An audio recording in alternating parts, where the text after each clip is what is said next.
Welcome to our channel. Today we how to connect Phantom to Orca for SOL liquidity pools, complete guide step by step clearly. Open your Phantom wallet and ensure you are logged in. Navigate to the Orca website. Once on the Orca homepage, locate the Pools tab in the menu. Click on the Pools tab to explore the available liquidity pools. Choose the liquidity pool you want to join. Make sure to check the token pair and the APY offered. Prepare the tokens you need for the liquidity pool. If you don't have the required tokens, you can buy them through your Phantom wallet. In your Phantom wallet, click on the Swap feature. Select the token you want to swap and the token you want to receive. Enter the amount you wish to swap and confirm the transaction. Wait for the transaction to be processed in the Phantom wallet. Once you have the required tokens, return to the Orca site. Click on the Add Liquidity button for your chosen pool. Select the tokens you want to contribute.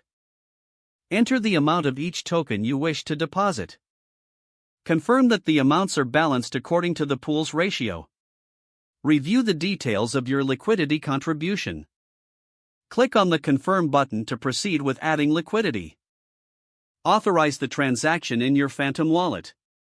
Wait for the transaction to complete. Once confirmed, you'll see your liquidity tokens in your Orca account. Tracking your rewards is now possible through the Orca dashboard. Congratulations, you have successfully connected Phantom to Orca for SOL liquidity pools. If the page does not load, refresh the browser or try again in a private or incognito window. Make sure you are using the correct email address, then retype it carefully to avoid small typos. If your password is not accepted, use the reset option and create a new strong password you can remember. Check your spam folder for verification or security emails, then complete any requested confirmation steps. Don't forget to like this video and subscribe to our channel for more step-by-step tech guides.